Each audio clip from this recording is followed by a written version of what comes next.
al Señor, de fiesta para el Señor.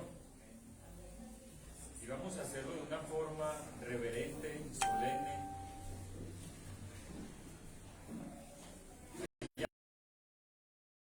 Hermano Mauricio, mi tocayo, que nos guió en la oración temprana, y fue que pude encontrar en su tiempo que lleva y en el que él diligentemente estudia las Escrituras, encontró la esencia de la gloria del Señor, la esencia del reino de Dios, y es darle la gloria al Señor en este día. Porque muchas veces venimos y nos centramos en nosotros. Vamos a iniciar un culto para el Señor y parece un culto para nosotros. Bendíceme, satisfáceme, acomódame, o empiezo a hablar de mi vida personal. Algo que nosotros tenemos que tener muy presente es que este no es el día de nosotros. Este es el día del Señor. En Él nos gozaremos y nos alegraremos. Amén. Porque hizo este día para sí mismo. Amén. No como la iglesia moderna lo enseña. Cuando dice que Él murió en la cruz por nosotros. Ese no es el fruto, es el efecto secundario de la muerte en la cruz. Lo primero es que lo que hizo allí fue satisfacer la justicia de nuestro Padre. Amén. Y ahora sí vamos a centrarnos en lo que compete en este día, que es rendir este culto en honor a Él, inclinando nuestros rostros, orándole a nuestro Señor y arrepintiéndonos de nuestros pecados. Amado Padre Celestial, bendito Dios, que nos has traído en este lugar con el propósito santo de glorificar tu santo nombre, de exaltar tu presencia, de ver la manifestación de tus atributos, Señor, en este lugar. Tu eterno poder y deidad se hacen claramente visibles, Señor, en tu creación, en todas las cosas que nos rodean, pero donde expresamente y donde claramente nos enseñas que es a través de tu palabra, tu gloria manifestada a los hombres, Señor. Allí vemos en tu palabra donde está la salvación de los hombres, pero también una justa condenación para aquellos que rechazan a tu Hijo amado. Hoy nos presentamos reconociendo que tú eres Dios, reconociendo que tú eres Dios todopoderoso, que no podemos dar ni siquiera un paso sin que tu voluntad lo permita, Señor. Por eso hoy rendimos nuestras almas a ti con acción de gracias, dándote gloria, honra y honor por traernos a este lugar, por unirnos como hermanos y formar y hacer parte, Señor, de tu reino, formar tu iglesia. Hoy como tu esposa, Señor, como tu iglesia amada, nos presentamos ante ti, rindiendo honor al infinito, al eterno, al inmutable, al único Dios verdadero, a Jesucristo, tu Hijo, Señor, en el único en que hayas complacencia, Señor, en el único donde podemos descansar, donde verdaderamente encontramos reposo, Señor. gracias por tu Espíritu que nos convoca cada día y que nos capacita para adorarte en espíritu y en verdad. Hoy nos ponemos a tu disposición, Señor, para que nos guíes en todo momento, guíes nuestras oraciones, guíes nuestros cánticos, guíes tu palabra, Señor, la Santa Cena, las ofrendas, guíes la exposición de tu palabra, oh bendito,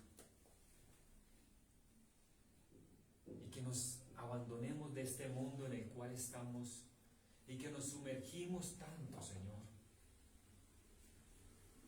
y vengamos ante ti con corazones contritos y humillados, primeramente por nuestra vana manera de vivir, porque al ver la inmensidad de nuestro Dios, al ver su gloriosa presencia, vemos cuán insignificantes somos y ahondamos más en nuestra maldad, en conocernos a nosotros mismos, porque a medida que avanzamos en el conocimiento de nuestro Dios grandioso, majestuoso, supremo y digno de alabanza, vemos nuestra bajeza delante de ti y te pedimos perdón, que limpies nuestra iniquidad, que limpies nuestra maldad, que limpie nuestra perversidad de pensamientos y de lo que sale de nuestra boca. Porque no es lo que entra a nuestro cuerpo lo que contamina al hombre, sino lo que sale.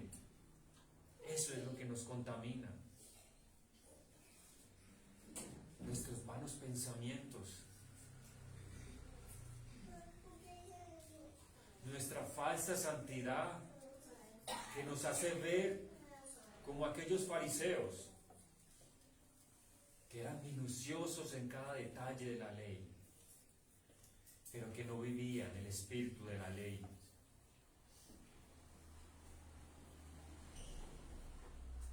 No queremos ser de aquellos legalistas que llevan tu palabra como para contender con el Evangelio, sin tener compasión, sin tener amor. Que este púlpito se preste, Señor, para lo que es digno de ti. Gracias, oh bendito Dios, por tu perdón, porque a través del derramamiento de sangre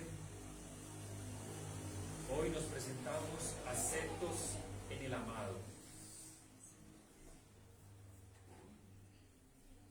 donde hallamos gracia, donde hallamos misericordia, donde hallamos tu presencia, bendito Dios. A ti sea toda la gloria, toda la honra, en Cristo Jesús. Amén. Amén. Vamos ahora, mis amados hermanos, a lo que nos enseña lo que confesamos como iglesia. Nos adherimos a la Confesión de Fe Bautista de 1689. Y nos dice así el capítulo 2, segundo párrafo, dice de la siguiente manera. Tercer párrafo. En este ser divino e infinito hay tres subsistencias: el Padre, el Verbo o Hijo y el Espíritu Santo, de una sustancia, un poder y una eternidad, teniendo cada uno toda la esencia divina, pero la esencia indivisa. El Padre no es de nadie, ni por generación, ni por procesión. El Hijo es engendrado eternamente del Padre, y el Espíritu Santo procede del Padre y del Hijo. Todos ellos son infinitos, sin principio, y por tanto son un solo Dios, que no ha de ser dividido en naturaleza y ser, sino distinguido por varias propiedades relativas peculiares y relaciones personales. Dicha doctrina de la Trinidad Es el fundamento de toda nuestra comunión con Dios y nuestra consoladora dependencia de Él. Amén.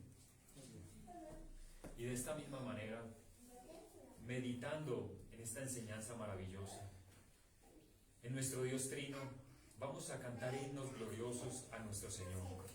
Vamos a entonar himnos meditando en todo lo que hemos aprendido desde esta mañana, meditando en la palabra que se ha leído, meditando en lo que hemos cantado y seguir meditando en estos himnos maravillosos, himno 47.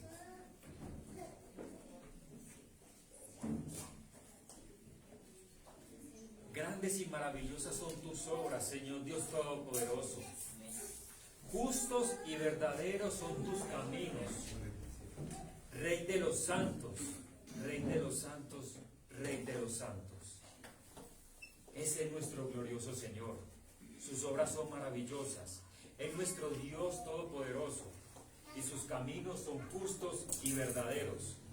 Y hoy nos alegramos de estar en ese camino de perfección, en el camino de nuestro Dios. Ahora sí.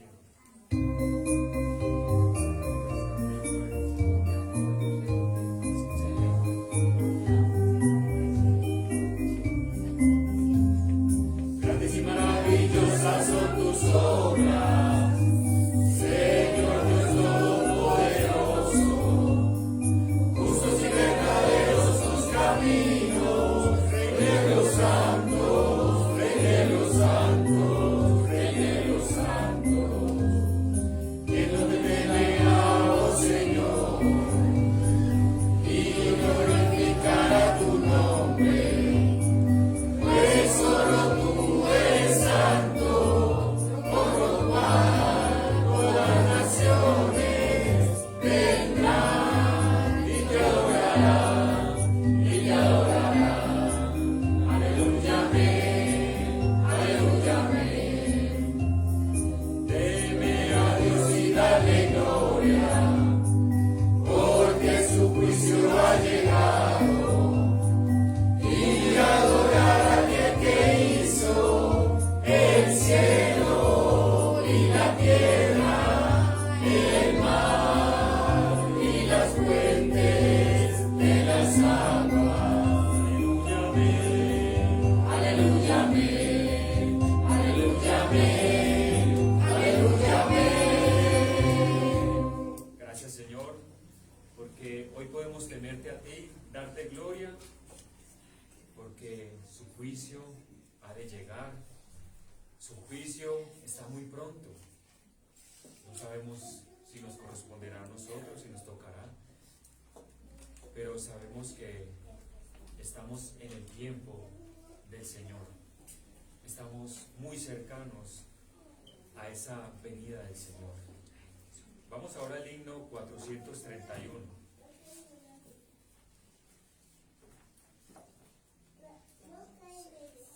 Tentado no cedas, porque el Señor nuestro Dios no os dejará ser tentado más de lo que podéis resistir. Esto es una promesa maravillosa, hermanos. Esto es algo que nosotros debemos tener presente, y que no diga usted que fue porque no tuvo la suficiencia para resistir la tentación. El Señor es propicio a cada tentación y Él nos da la fortaleza para nosotros resistir esos embates que se nos vienen constantemente. Cantemos, hermanos.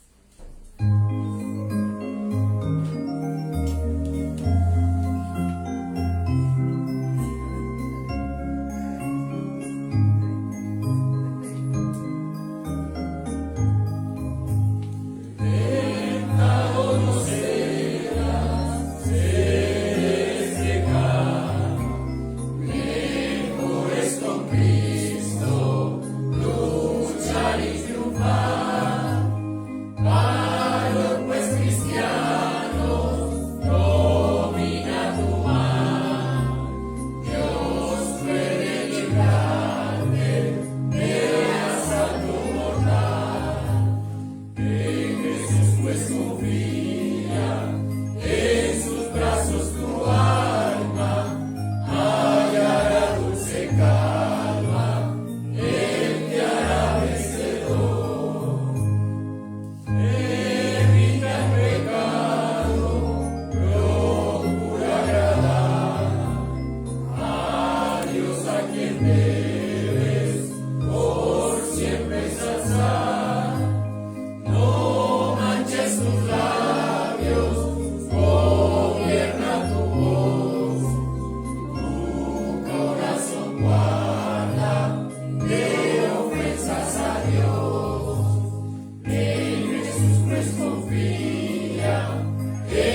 Podemos vencer.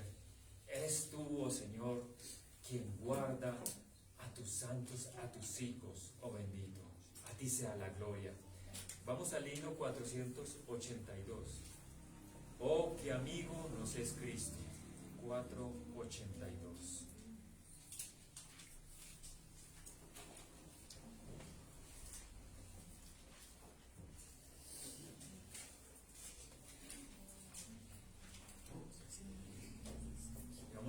Con confianza.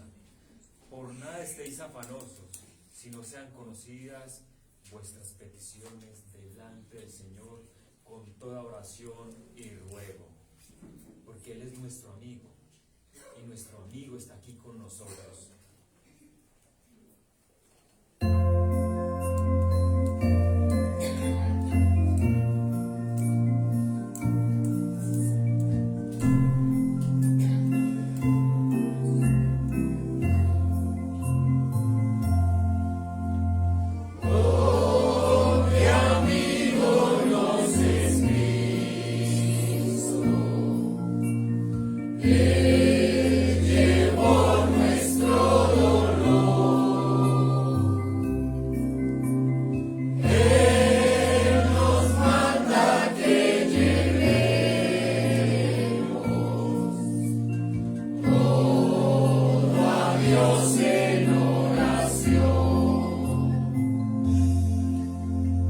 Vive el hombre desprovisto.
cuidado de nuestro Padre amoroso. Oh, gracias, oh bendito. Tomemos asiento, mis hermanos. Vamos a dedicar esta oración por la iglesia Quichua Ríos de Agua Viva, por nuestros hermanos de la comunidad Quichua. De pronto hay muchos que nos están viendo en estos momentos, y esta oración es de la Iglesia Bíblica Ríos de Gracia por nuestros hermanos en la fe. Bendito Señor y Padre de la Gloria, hoy queremos colocar la hermana iglesia Quichua Ríos de Agua Viva para que tú des un avivamiento en este lugar de tu palabra, Señor, para que tu palabra corra y sea glorificada en este lugar, para que llegue allí y sea expuesta de una manera correcta, para que aquellas personas que lleguen allí sean libertados de la esclavitud del pecado por la predicación de tu palabra. Solo la fe viene por el oír, y el oír por tu palabra, oh bendito. Pero también, de esta misma manera, tu palabra predicada va a traer obreros a la viña, a esta iglesia, para un trabajo también con ahínco, con dedicación, con esa certeza, porque tu palabra es certera, Señor,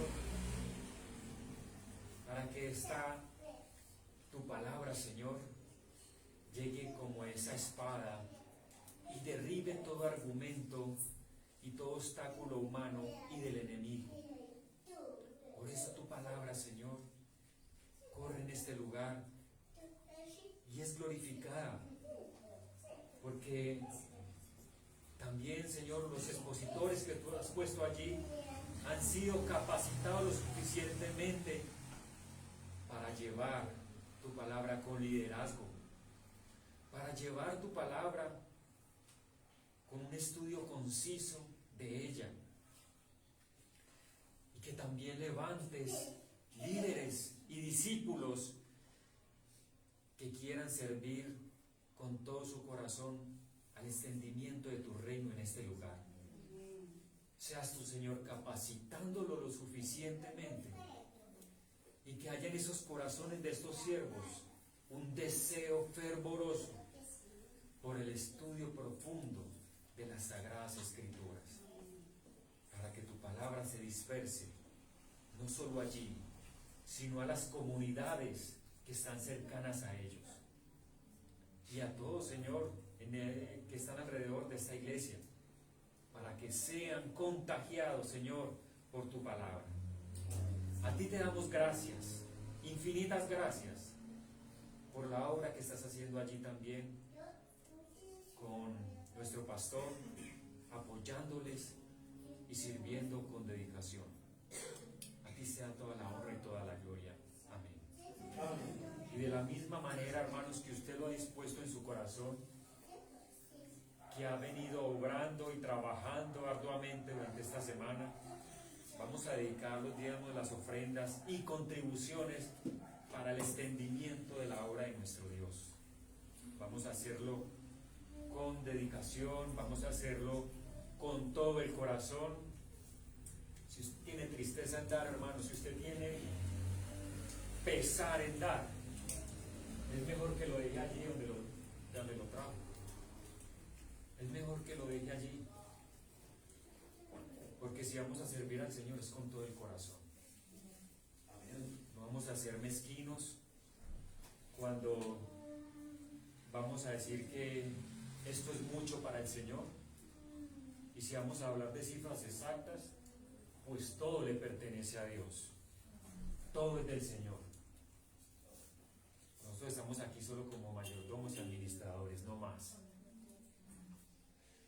Vamos a orar. Dice: gracias, Señor, por estas ofrendas maravillosas que contribuyen, Señor, para el extendimiento de tu obra,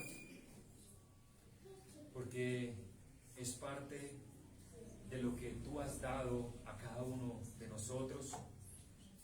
Muchos tenemos empleos, muchos tenemos forma de vida, Señor. Y gracias a ello hoy podemos también ser partícipes de tu reino con las ofrendas, Señor, con la economía, con algo que al ser humano le duele tanto, Señor, como es que le toque en su bolsillo. Y por eso es que muchos se han apartado, muchos han dejado iglesias solamente por la avaricia, por el querer retener más de lo que es debido, y porque en su corazón hay mezquindad. Pero líbranos a nosotros como iglesia de ellos, Señor, y que verdaderamente haya en nosotros un corazón generoso, porque sabemos que eso es lo que contribuye para el reino, para tu obra y para el extendimiento de ella. Y no es porque tú tengas necesidad, Señor, de ello, porque tú con un soplo lo haces todo a tu manera. Pero, Señor, también es una forma de enseñarnos no ser mezquinos y a ser buenos administradores de lo que tú nos provees diariamente, Señor. Gracias, oh bendito, porque hoy podemos disfrutar y ser beneficiados también al dar y contribuir para tu reino. A ti sea todo honor y toda gloria en Cristo Jesús. Amén. Amén. Y amén.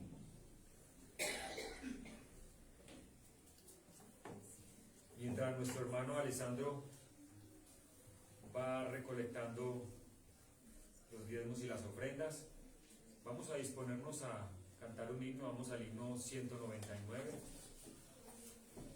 Mi hermano, mientras va recogiendo las contribuciones que cada uno en su corazón y con una mente dispuesta lo hace para la obra de Dios, de nuestro Señor.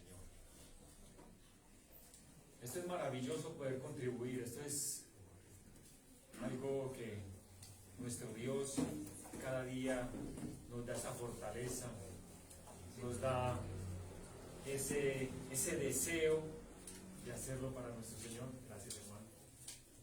Y por eso podemos disfrutar de esta ofrenda maravillosa, dándole gracias, porque, Señor, tú eres propicio a cada necesidad. Aún, Señor, tu iglesia la sustentas, a los siervos que predican tu palabra, a aquellos que sirven en el ministerio, Señor, como lo enseña tu palabra. Pondremos bozal al buey que trilla, de ninguna manera. ¿Cómo taparemos la boca de aquellos que proveen y que necesitan de esa provisión, Señor? ¿Cómo seremos nosotros necios para hacerlo? Y mucho menos, Señor, cuando eres tú quien decide para quién va y para quién no. Por eso te damos gracias por lo que hoy se ha podido ofrendar en tu iglesia. A ti sea la gloria en Cristo Jesús. Amén. Amén. Vamos ahora a un himno. El himno 199.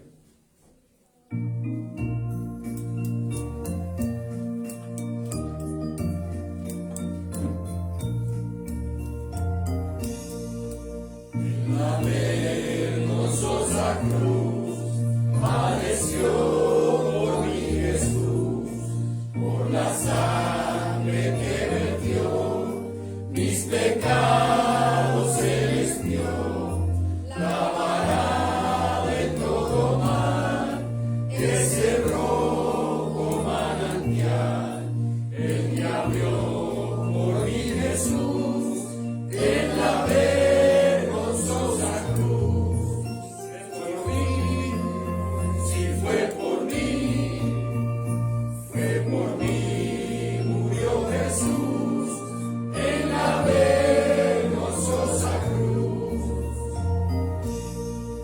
Oh, qué amor, qué inmenso amor, reveló mi Salvador, la maldad que hice yo, al suplicio le llevó. Ahora ti mi todo doy, cuerpo y alma tuyo soy, mientras permanezca aquí, hazme siempre fiel a ti.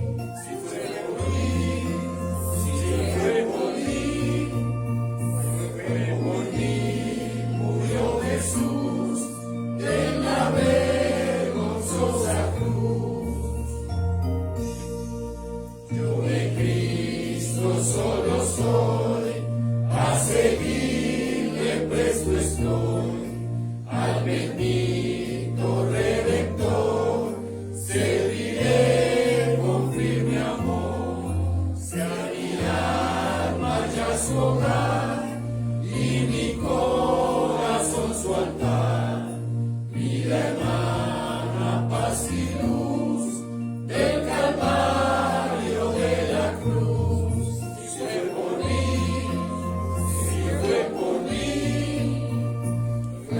mí, murió Jesús en la vergonzosa cruz.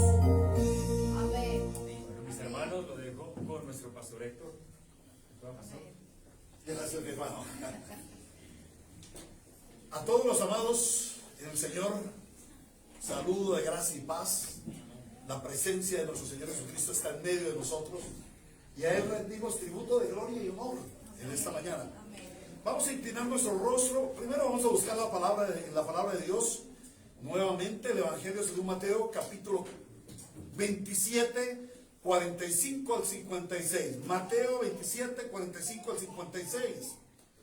Y vamos a orar para disponernos a recibir la palabra de Dios. Nuestro Dios, que eres soberano de toda tu creación. Nuestro Dios, que en tu soberanía te plació crear todo lo que existe por tu palabra. Tu palabra es poderosa, tu palabra tiene poder para crear y también para destruir. Por tu palabra, Señor, hemos sido traídos a la fe, por tu palabra hemos sido redimidos, por tu palabra encarnada tenemos vida nueva, vida eterna. Y te damos las gracias, Señor, porque eres el Dios de la palabra. Y tu pueblo es el pueblo de la palabra. Por eso clamamos en esta mañana, tu palabra venga a nuestras vidas y produzca poderosamente una transformación en nosotros. Que podamos ser edificados conforme a tu buen plan, Señor. Que también aquellos que no han escuchado el Evangelio hoy, al oír la exposición de la palabra y conforme tu promesa, ellos puedan escuchar la voz de Dios y recibir el mensaje salvífico, que por tu gracia derramas vida eterna. Y Señor, tu siervo, me dedico en tus manos, me echo en tus brazos de amor, Señor, porque no soy suficiente ni capaz para exponer la Sagrada Escritura. Este es un alto honor, pero también un santo deber, de tal manera que en mi insuficiencia suplico tu suficiencia, para que seas tú asistiéndome para exponer fielmente el texto sagrado, y que su majestad nuestro Rey sea inmensamente glorificado como lo merece, a través de la predicación de la palabra. A ti la gloria, el honor y la alabanza por los siglos de los siglos en tu iglesia. Amén y amén. Leemos la palabra de Dios en el nombre del Padre, del Hijo y del Espíritu Santo, y esto es lo que el Espíritu le habla hoy a su iglesia, ríos de gracia. Mateo 27, 45 a 56. Desde el mediodía y hasta la media tarde toda la tierra quedó en oscuridad. Como a las 3 de la tarde Jesús gritó con fuerza: ¿Qué significa Dios mío, por qué me has desamparado? Cuando lo oyeron algunos de los que estaban allí, dijeron: está llamando a Elías. Al instante uno de ellos corrió en busca de una esponja, la empapó en vinagre, la puso en una caña y se la ofreció a Jesús para que bebiera. Los de arriba abajo, la tierra tembló y se partieron las rocas. Se abrieron los sepulcros y muchos santos que habían muerto resucitaron. Salieron de los sepulcros y después de la resurrección de Jesús entraron en la ciudad santa y se aparecieron a muchos. Cuando el centurión y los que con él estaban custodiando a Jesús vieron el terremoto y todo lo que había sucedido, quedaron aterrados y exclamaron: verdaderamente este era el Hijo de Dios. Estaban allí mirando de lejos muchas mujeres que habían seguido a Jesús desde Galilea para servirle. Entre ellas se encontraban María Magdalena, María la madre de Jacobo y de José, y la madre de los hijos de Zebedeo. Palabra de Dios. Amén.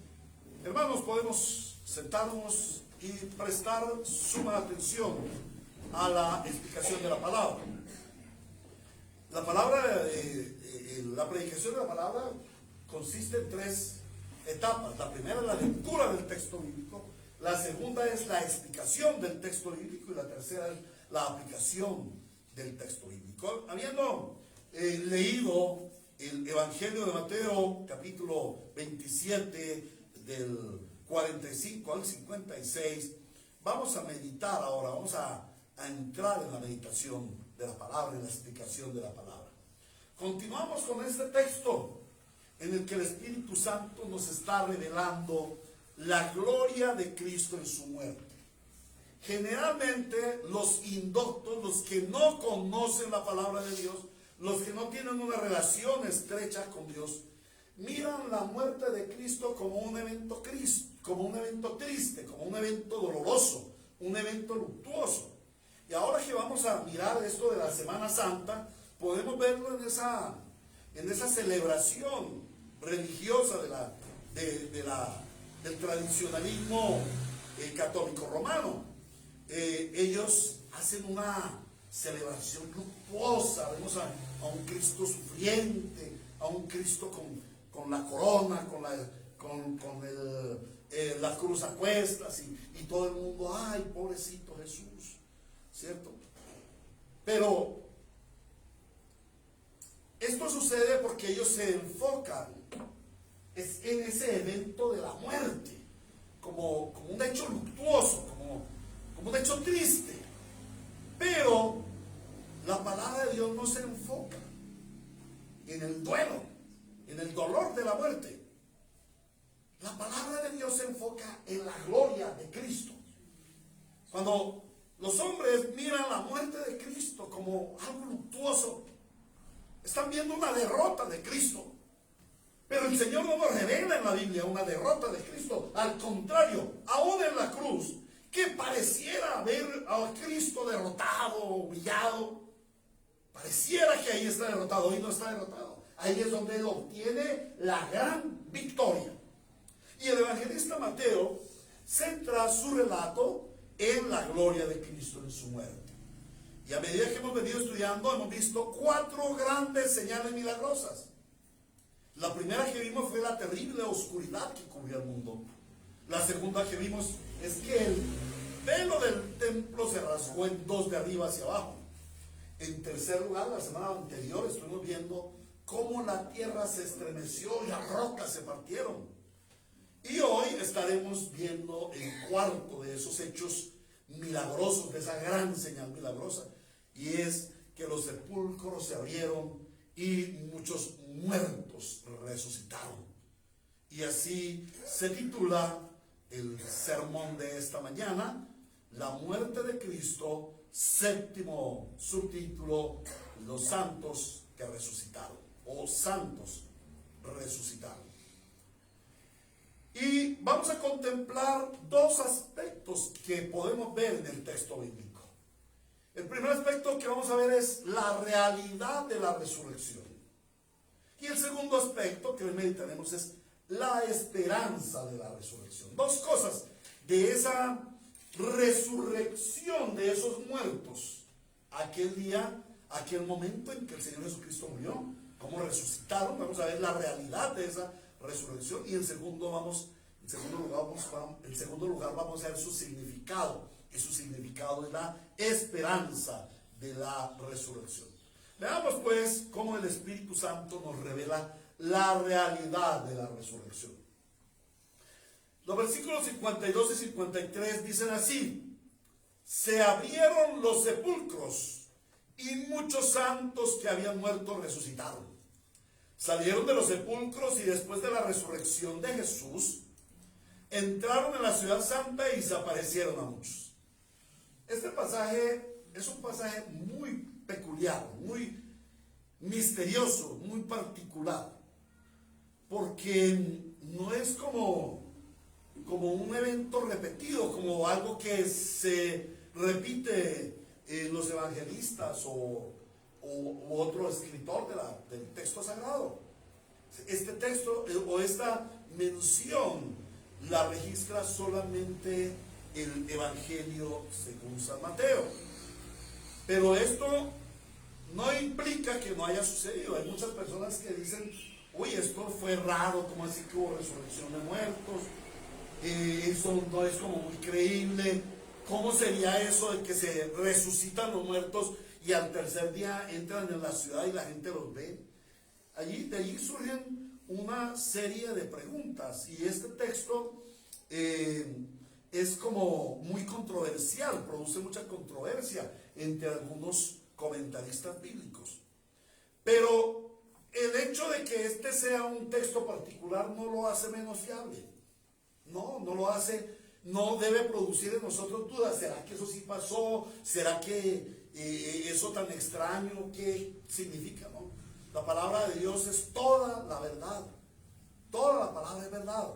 Y a pesar de que muchos la pongan en duda o la controviertan, nosotros creemos absolutamente que esta es palabra de Dios, inspirada por el Espíritu Santo, es verdadera revelación de Dios. Entonces lo creemos por ser revelación de Dios.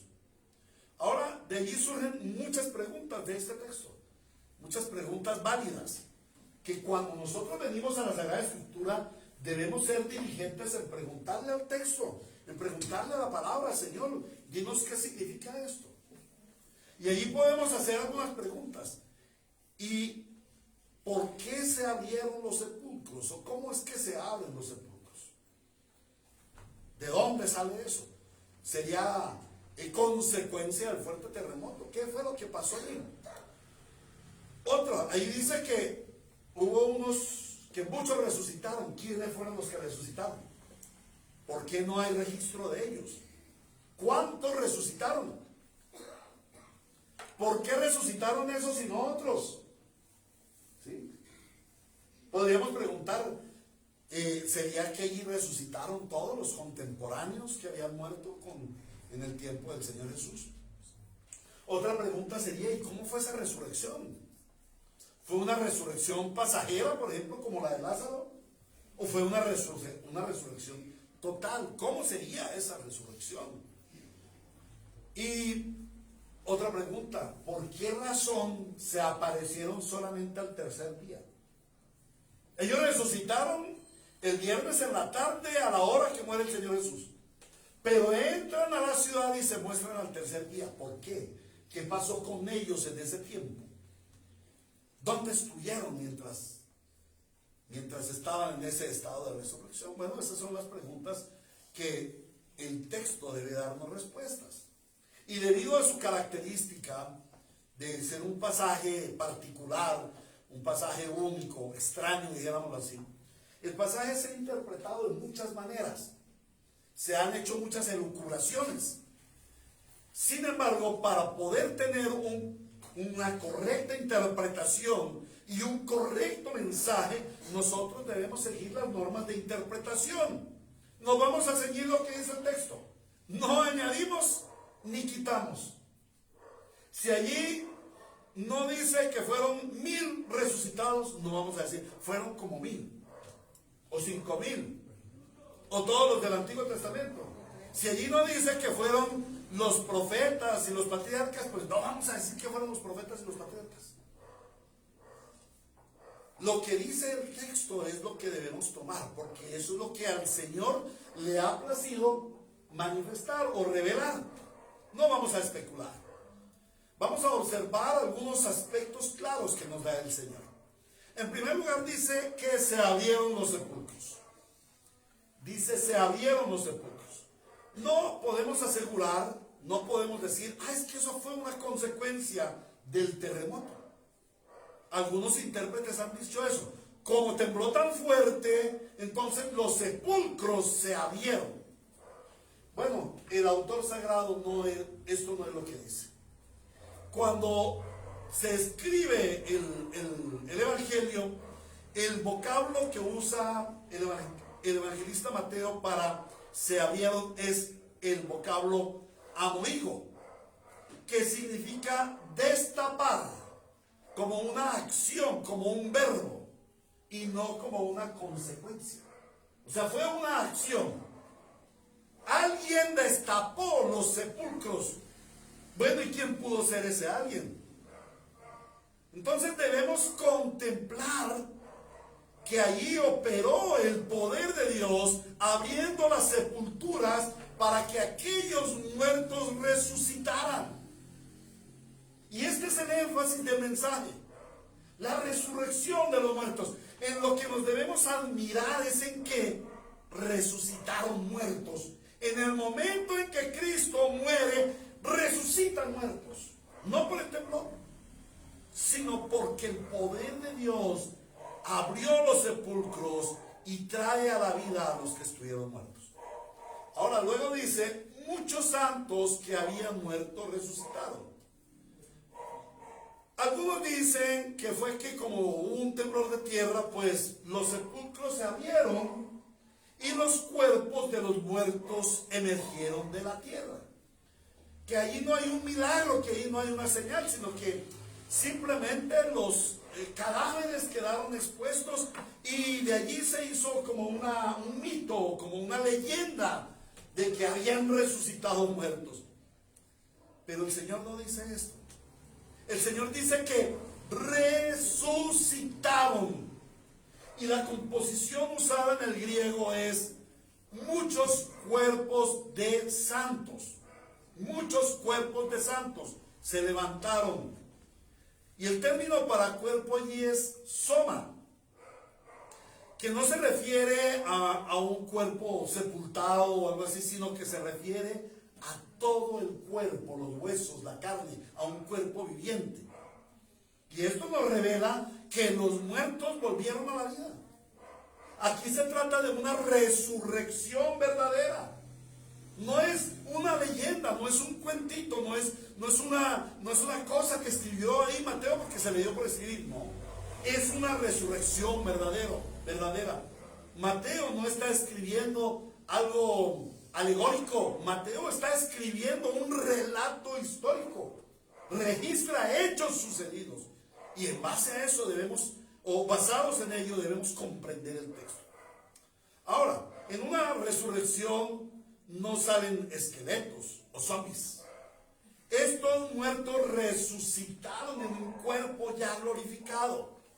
¿Y por qué podemos atrevernos a decir que resucitaron en un cuerpo ya glorificado?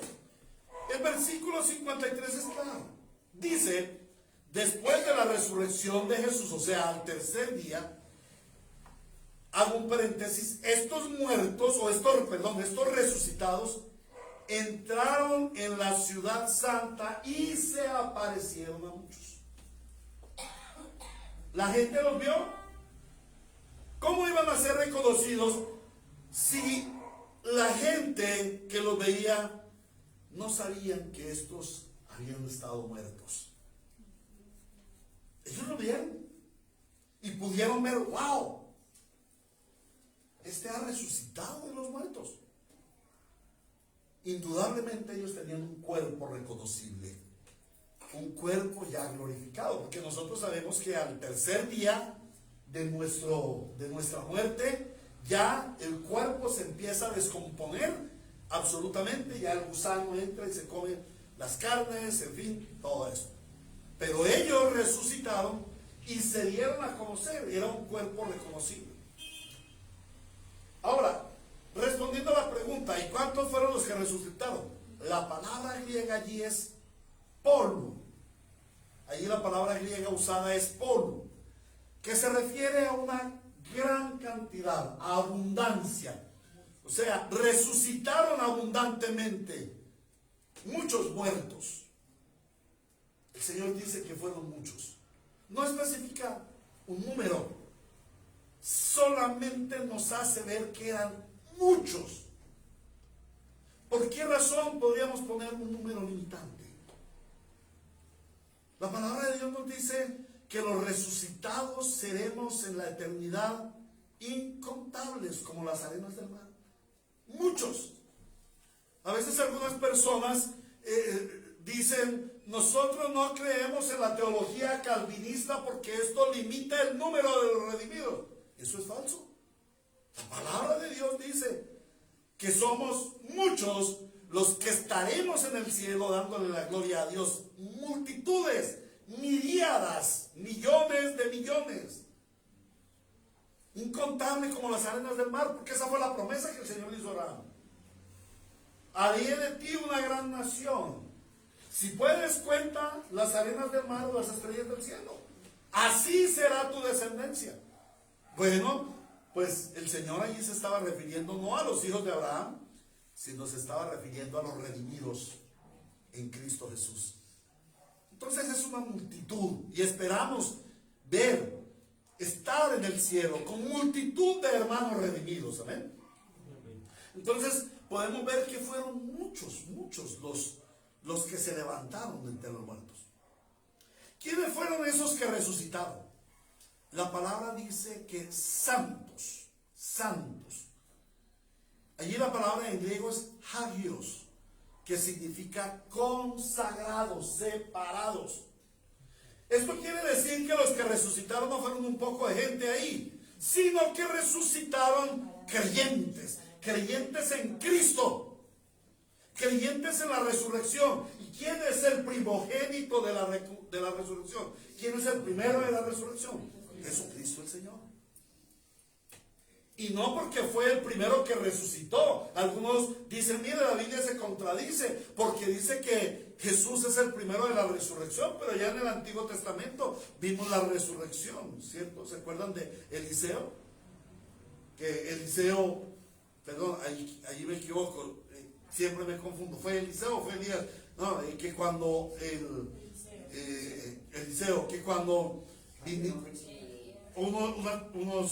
cayó encima de un hombre cayó encima del cuerpo y resucitó, ¿no? Entonces ya había resurrección. Ay, hermanos, no quiere decir que el primogénito o el primero de las primicias de la resurrección haya sido Cristo y que antes no había resurrección. No. Allí lo que quiere decir es que Él es el autor de la resurrección. Toda la resurrección procede de Él. Y los muertos que aquí estaban resucitando o que resucitaron, esos muchos muertos eran una multitud que habían creído en Cristo. Ahora, allí no dice si fueron santos del Antiguo Testamento, patriarcas o profetas o hombres especiales del Antiguo Testamento. No, eso no dice. Entonces no podemos decir y resucitaron los profetas y resucitaron. No lo podemos decir, pero tampoco dice que pudieran ser contemporáneos. Simplemente dice que habían sido muertos, que eran santos y que resucitaron. Debemos observar bien que el Señor no hace énfasis en cuántos ni en quiénes, sino en el hecho mismo de la resurrección. Aquí lo valioso en este texto es que muertos resucitaron. Estaban muertos y resucitaron. ¿Y cuándo resucitaron? El texto nos dice, en el momento de la muerte del Señor. Algunos dicen, es que el evangelista se equivocó o se tergiversó a través del tiempo el texto. De ninguna manera. El evangelista relata un hecho real, un hecho sucedido en el momento de la resurrección. Ellos resucitaron cuando el Señor Jesús murió. Pero el texto también es claro al decir, pero entraron a la santa ciudad, Jerusalén, al tercer día, después de resucitado el Señor. ¿Y por qué entran a la ciudad y se aparecen a muchos? Allí la palabra aparecieron es el vocablo griego enfanizo. Y este vocablo no significa que solamente lo vieron, sino la palabra allí usada es exhibir. O sea, estos resucitados se exhibieron públicamente. Podríamos decir fue un espectáculo que muchos vieron. O fue mejor una revelación que muchos vieron. ¿Y para qué era necesario que ellos entraran a la ciudad? ¿Por qué no se subieron de una vez al cielo? ¿O el Señor los llevó con ángeles al cielo de una vez? No, era necesario que estos hombres resucitados, estos santos resucitados, se manifestaran en medio de las gentes para testimonio de aquellas gentes. Esta era una confirmación, era un testimonio de la gloria de Cristo en su muerte. Era una evidencia, era una señal para aquellos que reclamaban ver señales. Señor, danos una señal si tú eres el Hijo de Dios. Si tú eres el Hijo de Dios, danos una señal, bájate de la cruz. O que Elías te baje de la cruz. Eso no era lo que el Señor pretendía hacer. Pero vaya señal tan gloriosa. Cuando Él al morir, en el mismo momento que Él muere, resucitan muertos. ¿Puede haber una señal mayor que la resurrección? Que se sana un enfermo, bueno, pues el enfermo sana. También los médicos sanan enfermos, las medicinas sanan enfermos, casualidades sanan enfermos, hasta brujos sanan enfermos. Cuestiones económicas, problemas. Pero la resurrección de un muerto. ¿Quién puede resucitar un muerto? Solo el dador de la vida. Allí se evidenciaba que cuando muere el autor de la vida, esa vida no fue desperdiciada, sino que fue entregada, fue derramada para la resurrección de los santos. Ahora, estos son los aspectos naturales de aquella manifestación gloriosa de Dios en la muerte del Señor Jesucristo. Pero esta señal debe ser contemplada desde todo el plan de Dios. Nosotros debemos mirar toda la panorámica de Dios, de toda la historia de la redención, toda la historia del reino de Dios, para comprender el significado que tiene esta resurrección de muertos en el momento en que Cristo muere. Cómo se está perfeccionando, cómo se está cumpliendo el plan perfecto de Dios. Y nosotros como cristianos debemos meditar profundamente en este aspecto espiritual de este milagro, de esta maravilla. El Espíritu Santo nos conduce a conocer el gran significado de este milagro de la resurrección. Y esto nos lleva al segundo punto, la esperanza de la resurrección. Para poderlo entender ampliamente, les invito a que nos dirijamos a lo que dice el apóstol Pablo en 1 Corintios, capítulo 15, versículos 19 y 20. 1 Corintios, capítulo 15, versículos 19 y 20. Así dice el Señor: si la esperanza que tenemos en Cristo fuera solo para esta vida, seríamos los más desdichados de todos los mortales. Lo cierto es que Cristo ha sido levantado de entre los muertos como primicias de los que murieron. Ahora pasemos a Colosenses, capítulo 1, versículo 18. Dice así: Él, hablando de Cristo, es la cabeza del cuerpo que es la iglesia. Él es el principio, el primogénito de la resurrección, para ser en todo el primero. Y luego en Apocalipsis capítulo 1, versículo 5, el Señor nos dice: y de parte de Jesucristo, el testigo fiel, el primogénito de la resurrección, el soberano de los reyes de la tierra, al que nos ama y que por su sangre nos ha librado de nuestros pecados. En la resurrección de los muertos, al morir el Señor Jesús, debemos ver la gloria de Dios exaltando a su Hijo amado. Allí lo más importante no son los muertos resucitados. Allí lo más importante es ver la gloria de Dios exaltando a su Hijo amado y demostrando universalmente que Él es el Mesías. Esto nos hace confiar más, creer más en que Jesucristo es el Mesías. Recordamos que el Evangelio de Mateo fue escrito ¿para quiénes? Hoy nos lo enseñaba el hermano. A los judíos, ¿cierto? El hermano Rafael nos lo enseñó en la escuela. ¿Qué estaba diciendo allí? ¿Por qué está allí solamente en Mateo y no en los otros evangelios? Pienso yo.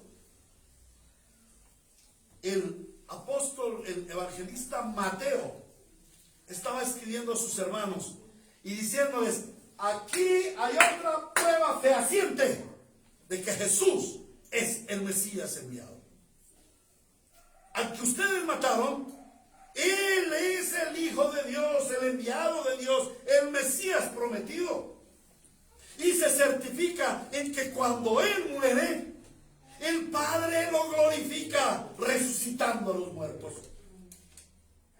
Es tal la gloria del Hijo que al morir, Él da vida. La vida no se termina. Allí es donde la verdadera vida empieza, porque empieza la resurrección de los muertos. Debemos ver en este texto la gloria de Cristo como victorioso sobre el pecado y sobre la muerte. Cuando el Señor Jesucristo muere, Él ha derramado toda su preciosa sangre. ¿Y qué hace la sangre de Cristo? ¿Cuál es el poder de la sangre de Cristo? ¿Recuerdan el himno? ¿Quién te puede dar perdón? Solo de Jesús la sangre. Sin derramamiento de sangre no hay remisión de pecados. El Señor Jesús muere y derrama toda su sangre. Y su sangre es vida. Su sangre no estaba manchada por el pecado, de tal forma que la muerte no tenía poder sobre esa sangre.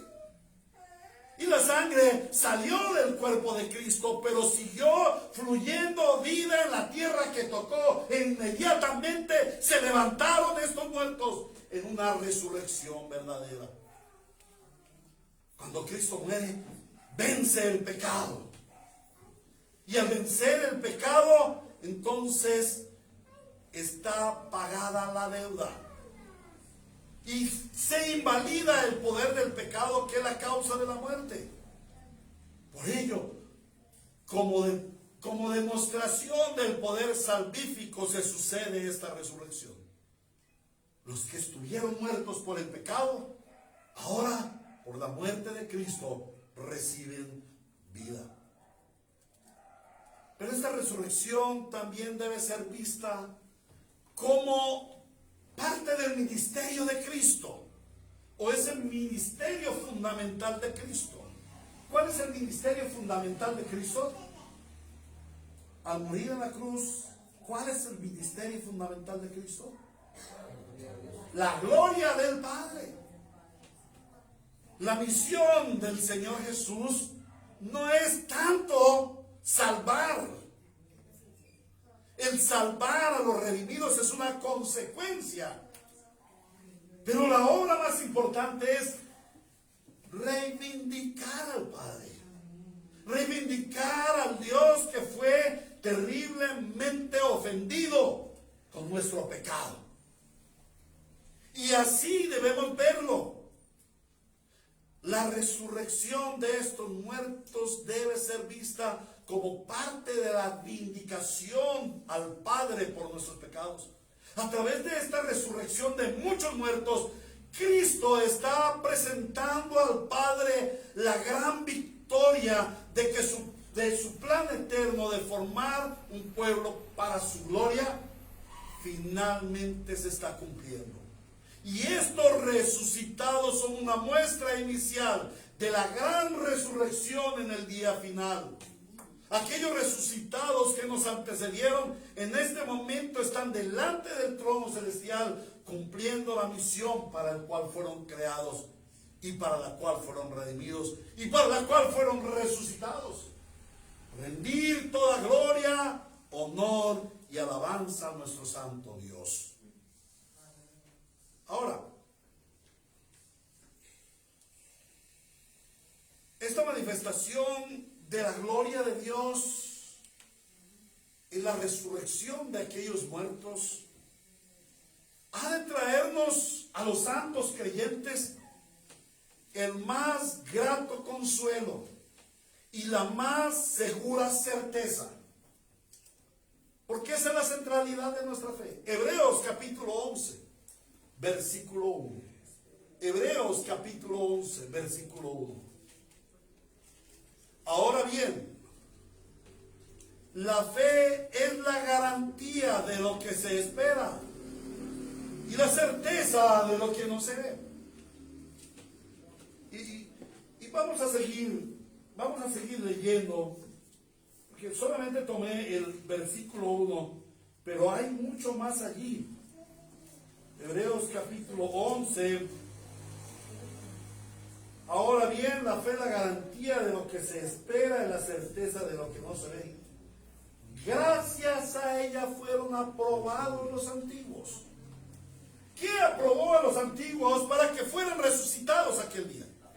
Su fe. ¿Su fe en quién? En Cristo. Esa misma fe que tenemos nosotros en el siglo XXI.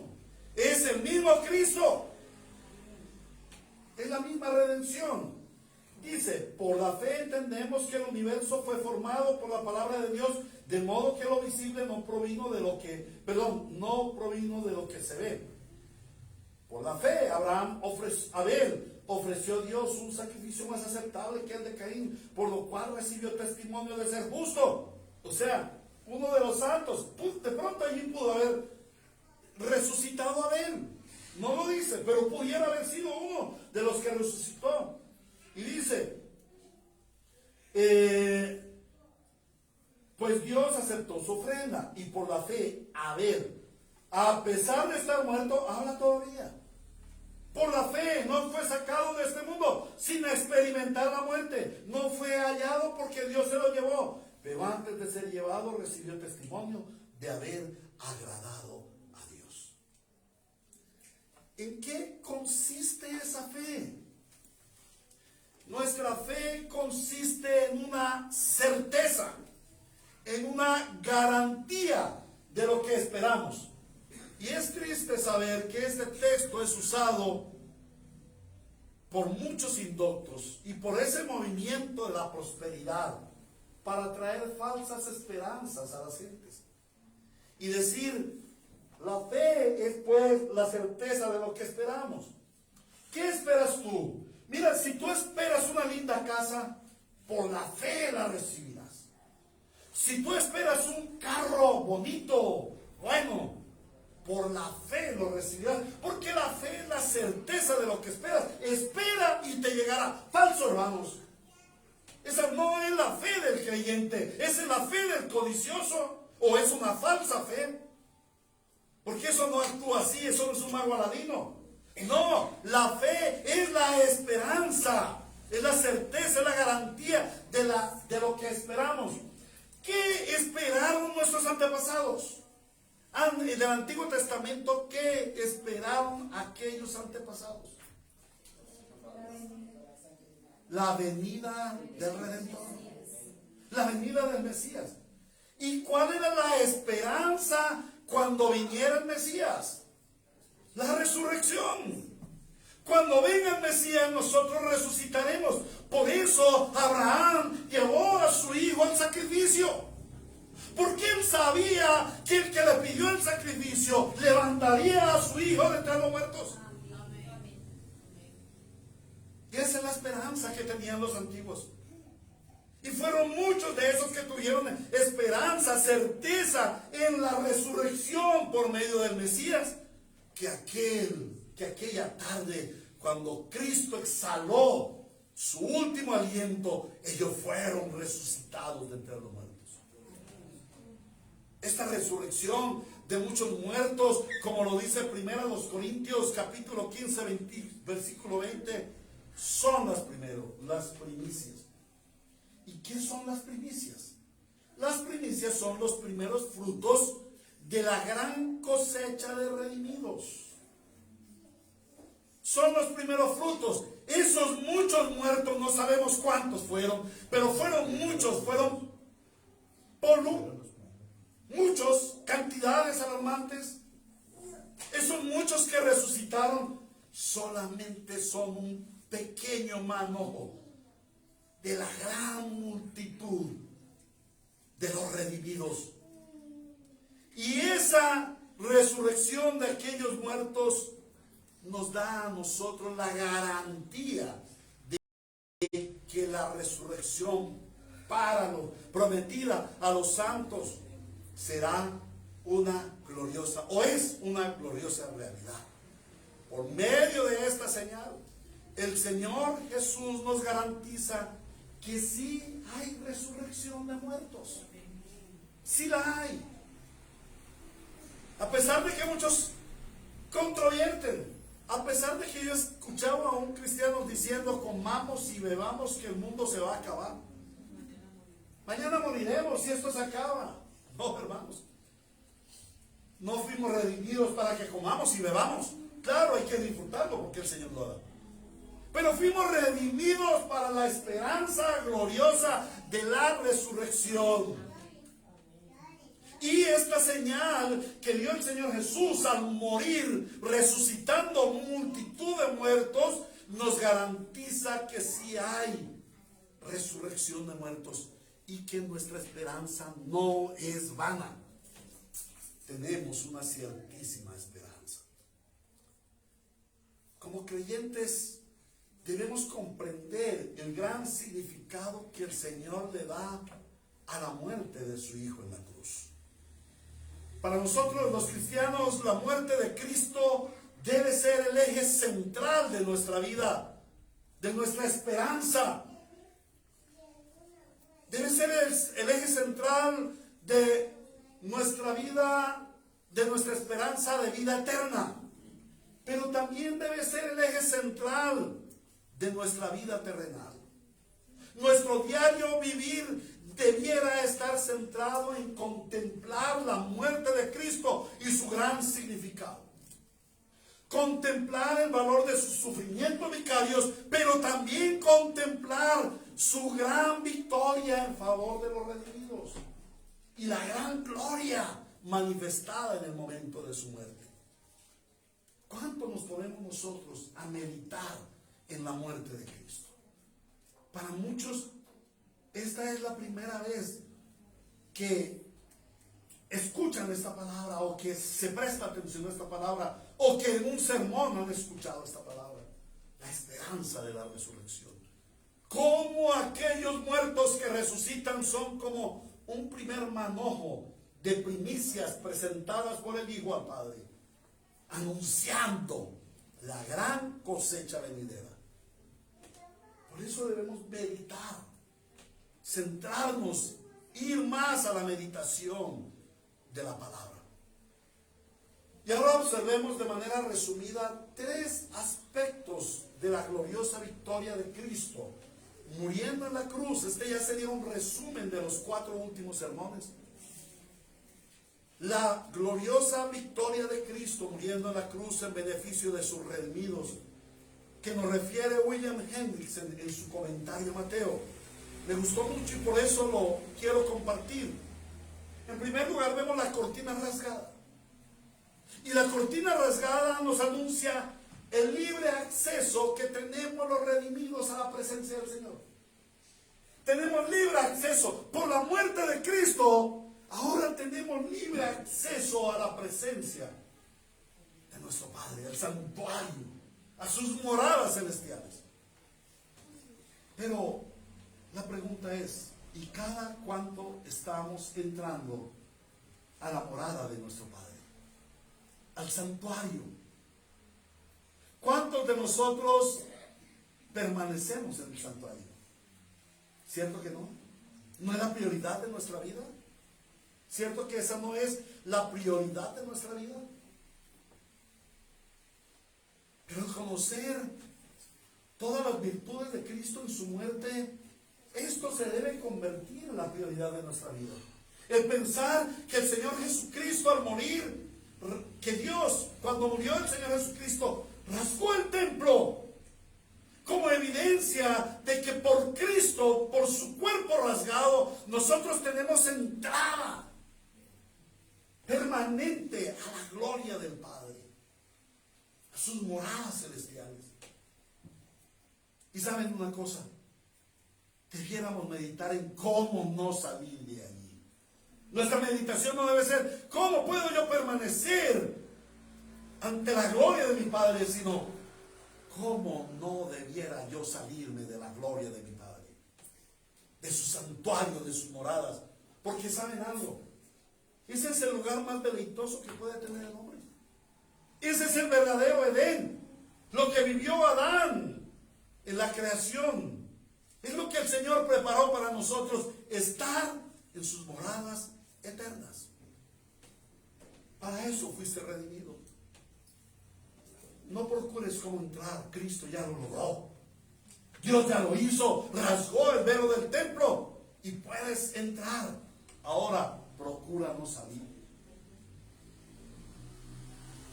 Lo segundo que nos refiere William Hendrickson es: la tierra estremecida nos anuncia la herencia de un universo maravillosamente renovado. Y fue lo que vimos la semana anterior, de cómo la creación gime por la redención, esa redención que nosotros llevamos. Pero ¿cuánto meditamos en esa esperanza que tenemos de que viviremos en un nuevo cielo y una nueva tierra? ¿Cuánto te afecta el pecado? ¿Cuánto te perturba la maldad de este mundo malo? Realmente estamos permeados por la pecaminosidad del mundo. Y cada noche antes de acostarnos debiéramos exponer nuestra vida permeada por el mundo para ser limpiada por la sangre del Cordero. Y al levantarnos aún en nuestros sueños, hemos visto y hemos hecho cosas reprobables a Dios. Porque hay una maldad en nuestro corazón que todavía pulula y nos lleva a tener malos sueños, pesadillas. Y al levantarnos debiéramos decir: oh Señor, gracias por levantarnos y perdóname de mis pecados en los sueños. Perdóname por lo que yo maldije en mis sueños, por mis deseos de la carne en mis sueños, por mi codicia en mis sueños, por la vana gloria de la vida en mis sueños.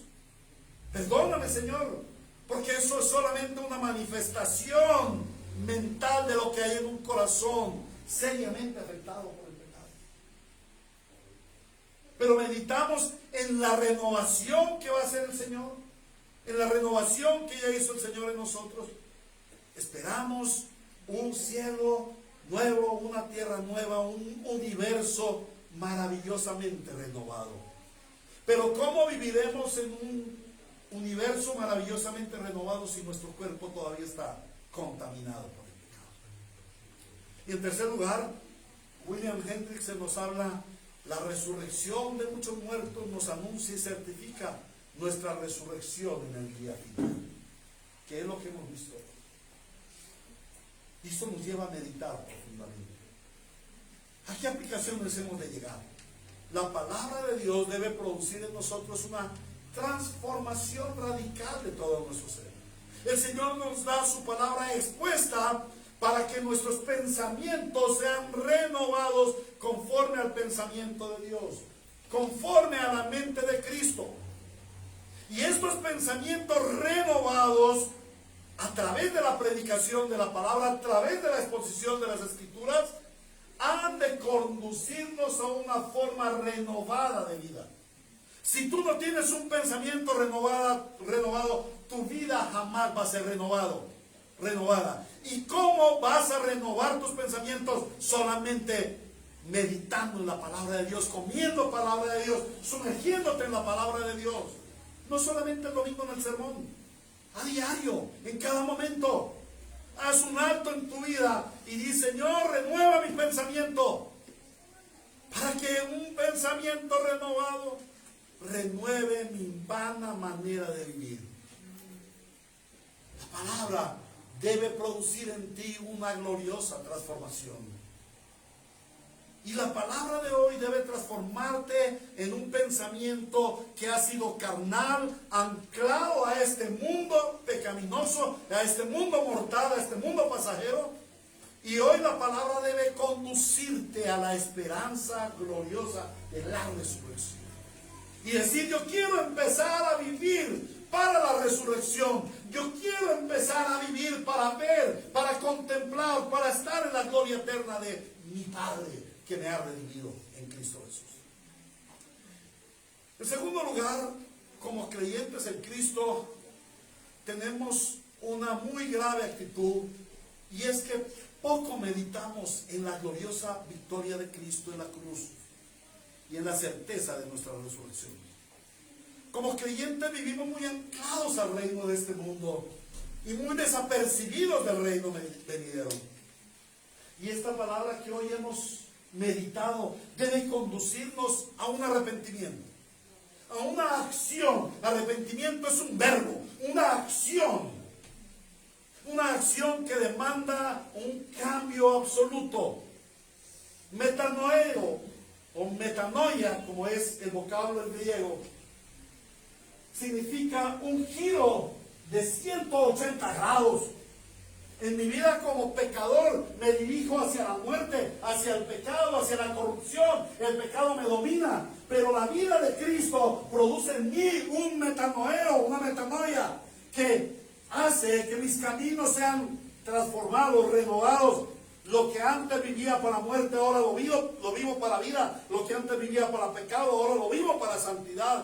Lo que antes vivía para anclarme en el mundo, ahora lo vivo para ver la gloria de Dios. La resurrección. El cristiano debe vivir para la resurrección. En estos días, orando con mi hermano Mauricio, era justamente lo que decía. Mi trabajo es para la gloria de Dios. Mi familia es para la gloria de Dios. Todo en mi vida debe ser para la gloria de Dios. Mi viaje debe ser para la gloria de Dios. Mis ventas son para la gloria de Dios. Dios, glorifícate en mí. Y así debe ser nuestra vida. En todo en nuestra vida. Mi vida debe ser una preparación para la contemplación eterna de la gloria de Dios.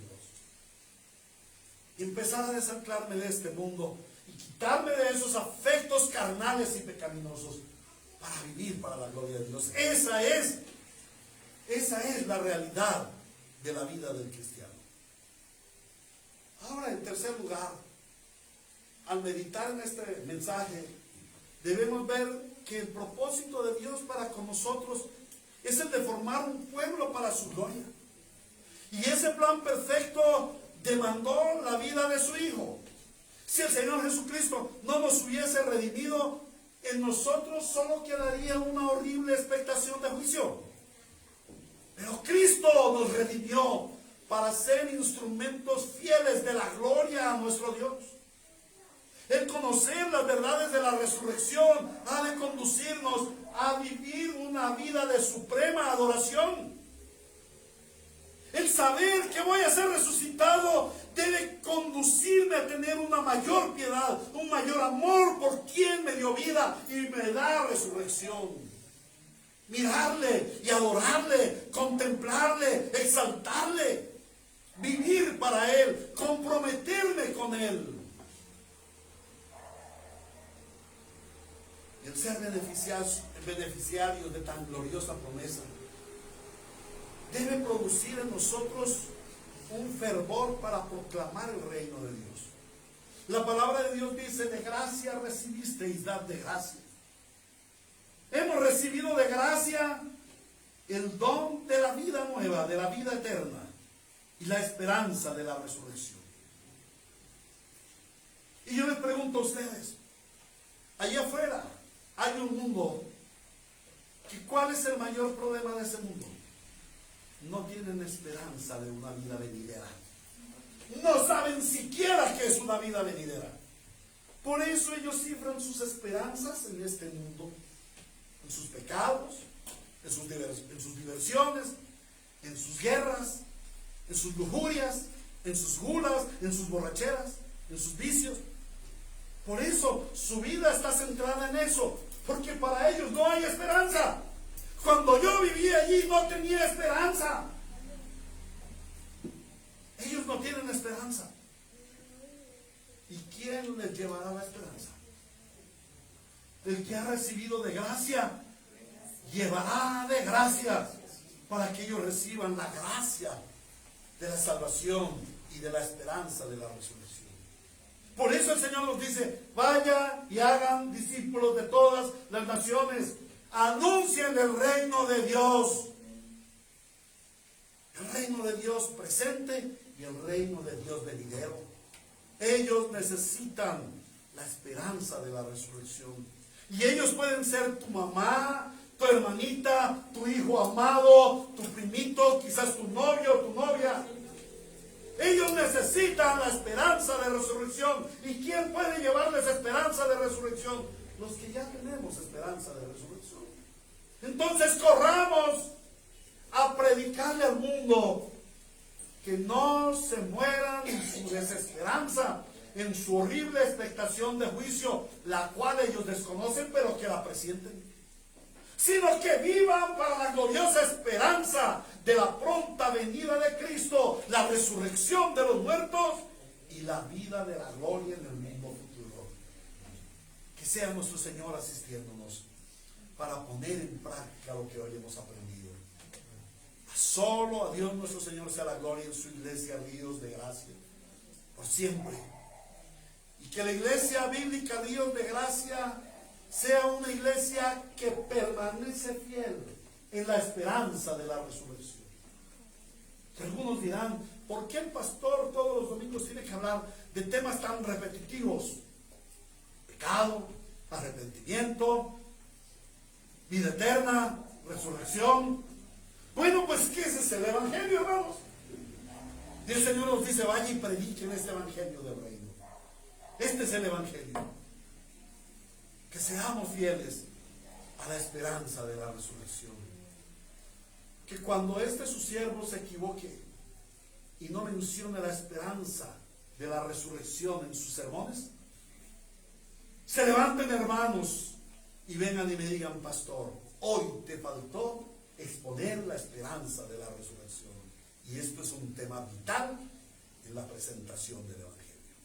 Que el Señor tenga misericordia de nosotros, que nos lleve a ser un pueblo con esperanza en la resurrección. Amado Dios, te damos muchas gracias por lo que hoy has permitido que nosotros contemplemos en tu santa palabra. Gracias, Señor, por el gran significado de tu muerte en la cruz y aquellos 4 grandes, poderosos milagros que hemos contemplado, Señor. Como lo vamos a ver en la siguiente predicación, Señor. Esto que hombres mundanos y paganos vieron, produjeron arrepentimiento y fe. Y si es tu gracia, los veremos algunos de ellos en el santo cielo. Que asimismo produzca en nosotros un estremecimiento de vida. Que produzca en nosotros una reacción a esta forma de vida natural, humana, mundana que estamos viviendo. Y seamos conducidos a vivir una vida para la esperanza de la resurrección, como la tuvieron aquellos antiguos que ya fueron resucitados, sus cuerpos glorificados, llevados al cielo, y hoy están delante del Padre, unidos al coro de ángeles, cantando: santo, santo, santo es el Señor, creador del universo. Llenos están los cielos y la tierra de su gloria. Hosana en las alturas. Bendito el que viene en el nombre del Señor Jesucristo, el Hijo de Dios.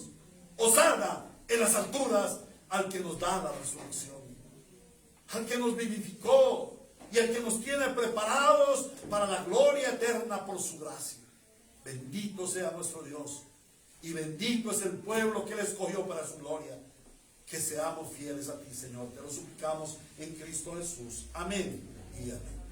A todas aquellas personas que nos están sintonizando por los medios virtuales, que el Señor bendiga sus vidas y que esta semana sean contemplativos en este aspecto de la muerte de Cristo y del poder de la resurrección.